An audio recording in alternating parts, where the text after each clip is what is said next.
Greetings Internet, DDA here, and welcome to week 4 of my Card of the Week segment. Last week was Namekian style, Namekian knee block. If you didn't get a chance to see that video, you can click on the link. This week is Orange style, and as my Card of the Week for Orange, I chose Orange Precise Shot.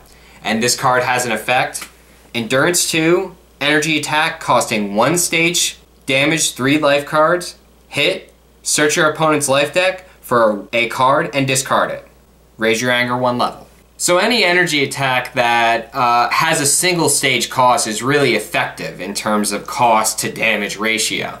You know, most energy attacks cost 2 power stages to perform and do around 4 or 5 life cards, whereas this attack costs 1 stage and does 3 life cards. So to compare it to an energy attack that costs 2 stages, it would need to do 6 damage in order to have the same ratio. So as far as this attack being worth its cost, it's very high on that scale. It does 3 life cards of damage, and if you want to consider its discard pseudo damage, then it actually does 4 life cards of damage. Now mainly I chose this card because of its hit effect. I really enjoyed Orange Energy Dan drill from the old game. They remade that drill in the new game, and then also made this card to kind of supplement that idea of being able to cherry pick cards from your opponent's life deck that you would like to destroy. And this effect is extremely powerful because not only do you get to search through your opponent's life deck, but you also get to choose a card that you really don't want them to draw and discard it so they'll never have a chance to draw it into their hand, at least from their life deck. Now personally I have a little bit of confusion over this card. The Raise Your Anger is actually a separate clause, a separate sentence in the card, whereas other cards that have hit effects usually will have it just be 1 sentence and say and. This was likewise in the old game. So I'm not sure if Panini is going to clarify this card in any way to say that anytime it says hit, everything after the hit clause will be a hit effect, or if it's just the part of that sentence that's the hit effect, but I'd really like some clarification on that. Either way, that would be a minor change, though Raise Your Anger 1 level being a hit effect or an immediate / secondary effect is minor overall. Orange really doesn't care about anger. There's not that many cards in Orange that gives you anger outside of this card. Mostly Orange will be leveling with Orange Devouring Drill, so the periodic raising of anger usually isn't considered when playing Orange style. The big part of the effect on this card that you gotta watch out for is that search ability, that destroying that single card. What are the cards that you're gonna want to destroy with this card? Well, Time is a Warrior's Tool is definitely one that I can name right off the bat. Confrontation, Stare Down, those are also staples that are pretty nasty when you have to face one in combat. If you're playing Orange Ginyu and you're playing against a red deck, Red Observation might be a good snag as well. This card is very situational. You know, it's hard for me to sit here and tell you all the uses that it has because really you're going to have to look at not only what you're playing and what your deck is afraid of, but also the opponent's deck and what they're going to be packing as answers to your own deck. You're going to want to choose the cards that you really don't want your opponent to draw. If you're playing an ally deck, you're going to want to get rid of anything that they have to control your field in terms of allies, like Red Energy Blast and Blue Betrayal. If you're playing a drill deck, likewise you'll want to look out for the things that they have to kill drills. Playing a Dragon Ball deck against Vegeta, you may want to consider discarding his Vegeta's Gallic Gun. One thing that you have to be careful of though is the timing in combat in which you use this effect.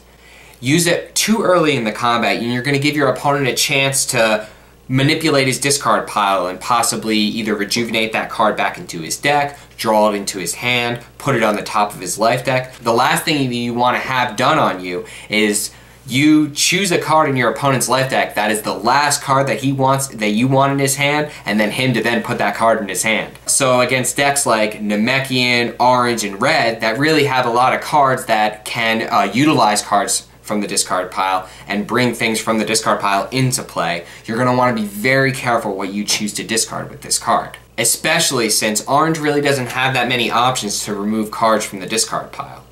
As your game progresses and it gets later in the game, while you might think that this card will get weaker because you have less cards to choose from, this card actually gets stronger because the cards in your opponent's deck that are useful become less and less as the game progresses. As you do damage to your opponent, you're going to be hitting the cards that he really cares about, that he would like to draw into his hand. And as those cards deplete in his deck, you can use a card like this to hit that key card that he only has one copy left of in his deck, and make sure he doesn't draw it into his hand. Really late game Dragon Ball Z is all about the amount of attacks that you have the amount of attacks and the combo potential that you have left in your deck.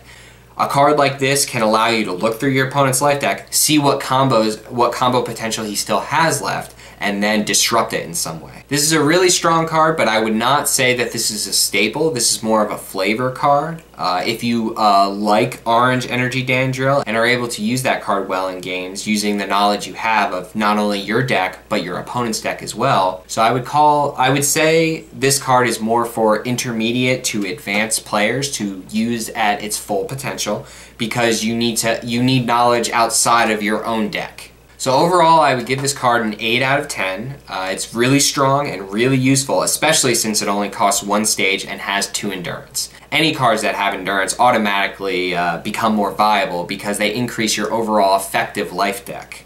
Orange doesn't have that many cards that search through your opponent's life deck, and Orange doesn't have that many control-y cards that allow you to hit things before they hit the field. So because of that control factor, this card is definitely something to consider in your Orange deck. So I hope you enjoyed week 4 of my Card of the Week segment. Be sure to hit that subscribe button and stay tuned, because next week is Red Style, and that's one of my favorite styles, so I'm looking forward to that video. If you like this, please don't hesitate to hit that like button to let me know that I'm doing alright. And as always, choose Random Number Gaming for weekly updates of the Dragon Ball Z card game.